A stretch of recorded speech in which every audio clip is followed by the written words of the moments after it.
for a moment, flickering, unstable. She opened her eyes to see the man stumbling, gripping his head in pain. The source had touched him too, but it had rejected him. "You don't have what it needs," she said hoarsely. "It's not power it seeks. It's memory, truth, balance." He glared at her, eyes wide with disbelief. "You can't stop it. It will awaken the others. It will unite them." "Then I'll find them first," she said. Minha turned to her team. "We seal this place. No one else comes here. And then we go. There are 5 more vaults. And if they wake up like this one," Tuan nodded grimly, "then it's a race against something bigger than all of us." Minha looked one last time at the source. It was alive, yes, but not fully awake. Not yet. And as they left the chamber behind, the core pulsed once, slowly, like a heart waiting to beat again. The Hidden Treasure, a discovery story, Part 9. The journey back from the island was quiet. Too quiet. Minha stood alone on the deck of the ship as the dark silhouette of the Source's island faded into the mist behind them. She held the original memory core from the Vault of Echoes close to her chest, its soft blue glow now dim, as if afraid. Inside her mind, the echoes of the ancient voice still whispered. Not words, but emotions. A warning, a plea, a promise. Below deck, the team worked in silence, each member changed by what they had witnessed. Tuan sat reviewing the footage from the core chamber, but half the data was unreadable. Scrambled, corrupted, as if the source itself had tampered with it. "It's like it didn't want us to remember," he muttered. Minha walked in, her expression calm but focused. "Or it only wants us to remember what it chooses." She unrolled the ancient map they had pieced together from all the recovered symbols. 6 vaults remained. The coordinates were vague, some only marked with riddles or celestial alignments. One was believed to be under the sands of the Sahara, another in the ruins beneath the Andes, one marked only as the one that floats, perhaps lost beneath the ocean. Minha tapped her finger on the symbol for Vault 3. The Vault of Winds. It's the closest. Tuan looked up. "The Himalayas," she nodded. "According to the texts, it was built at the highest peak where the stars meet the breath of the gods. If it's still intact, it may hold the knowledge of how to shut the others down, permanently. But what if it's like the source?" he asked quietly. "What if we wake something worse?" Minha looked him in the eyes. "Then we don't wake it. We listen, we learn, and we decide. No one else." That night, far across the ocean, in the control room of the shadowy organization monitoring the vaults, red warning lights blinked silently on a black screen. A technician stared wide-eyed. "Director, we have movement." A woman stepped forward, sharp-eyed, her hair streaked with silver. "Which one?" "The Vault of Winds," the technician replied. "Energy signatures just spiked. It's reacting to the source." The woman's eyes narrowed. "Send a team and track the archaeologist." "Dr. Minha?" "Yes. She's the variable now, and if she's planning to shut them down." She paused, her voice cold as ice. "Then she becomes a threat." Back on the ship, Minha stood on the deck once more, the wind tugging at her coat. She stared up at the stars, bright and scattered over the sea. Somewhere out there, the Vault of Winds waited. Another memory, another test. But she was no longer just an archaeologist. She was the keeper of a forgotten legacy and the guardian of humanity's future. The race had begun. To be continued.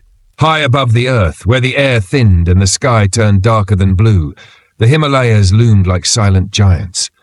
Jagged peaks pierced the clouds, and wind howled through the canyons like voices of forgotten gods. Somewhere amid those towering spires of ice and stone lay the Vault of Winds, the 3rd vault, and according to the map, the oldest. Minha stepped off the helicopter onto a remote ridge, wind tearing at her coat, her boots crunching into the snow. Behind her, Tuan and 2 Sherpas began unloading equipment. The trek ahead would be brutal, 6 days on foot through one of the harshest terrains on Earth. But Minha didn't hesitate. "This place is wrong," one of the Sherpas muttered in Nepali, his eyes wary. "The mountain hums. It is angry." She had heard the hum too, low, deep, and constant, like something buried far below was stirring in its sleep. On the 4th night, as a storm swirled above their camp, Minha sat huddled in the tent, studying the ancient text by the flickering glow of her headlamp. One passage from the Vault of Echoes returned to her thoughts. "When the sky breathes and the winds still, the 3rd shall open, but only to the voice that remembers the 1st." She ran her fingers over the passage, whispering the words aloud, and the air in the tent suddenly shifted, no longer cold but warm. Still, outside the storm had stopped. The mountain was silent. She stepped out into the snow, her breath catching as the clouds above split, revealing a shaft of moonlight falling directly onto the glacier wall beside their camp. The ice was melting fast, and beneath it a smooth, curved structure glinted. They had found it. The entrance was unlike the others, not a stone temple, but a giant circular disc embedded into the mountainside, covered in mirrored panels. As they drew closer, symbols etched across its surface began to glow, not red like the source, nor blue like the echoes, but white, pure and pulsing gently. Tuan held up a scanner. It's not emitting energy, it's absorbing it. Minha reached out and placed her palm on the surface. The door opened. Inside, a long tunnel curved downward, lined with silver wind chimes that rang softly, though no breeze passed. The team moved slowly, reverently, as though walking into a sacred temple. And that's what it was. The central chamber opened like the inside of a massive conch shell, spiraling upward with flowing architecture unlike anything they had seen. In the center floated the core of Vault 3, smaller than the source, calmer, its light cool and steady. Minha approached it, and instead of being pulled in violently like before, a single, gentle voice echoed in her mind. You are not the first to carry the burden, but you may be the last to understand. She closed her eyes and let it speak. The vision that came was different, peaceful, quiet. She saw the earliest elders of the civilization, philosophers, dreamers, builders. The Vault of Winds had not been made for power or preservation, but for reflection. It was built as a library of memory, free of corruption, unaltered by ambition. A place of truth. The vision faded. Minha opened her eyes, tears on her cheeks. This one doesn't want to be used, she whispered. It wants to warn us. Behind her, Tuan was staring at the core. It's showing me, the others, the fourth vault, it's awake. Minha turned sharply. Where? Tuan's voice was barely audible. The Amazon. Suddenly, the Vault of Winds shuddered. The chimes clashed together violently, as if alarmed. Lights across the chamber flickered, and then a distant voice, crackling through their radio. This is Agent Mercer of the World Preservation Directive. Dr. Minha, you are trespassing on a restricted site. Cease all activity and prepare for immediate extraction. Minha's blood went cold. They had found her. She looked at the core one last time. I understand now. The truth is scattered. Each vault is a piece of the story. If they reach the wrong one first, Tuan nodded, then the whole world could be rewritten. Minha turned to her team. Pack up. We're heading to the Amazon. And in the Vault of Winds the core pulsed once, sending a signal across the earth, quiet, invisible, but heard by every other vault still sleeping. The awakening had begun. The dense green canopy of the Amazon stretched endlessly beneath the helicopter, hiding secrets older than civilization itself. Minha stared out the window, her eyes distant. Below them, the fourth vault awaited, the heart of the forest, as the ancient texts called it, the last piece of the puzzle, the final warning. They had come so far.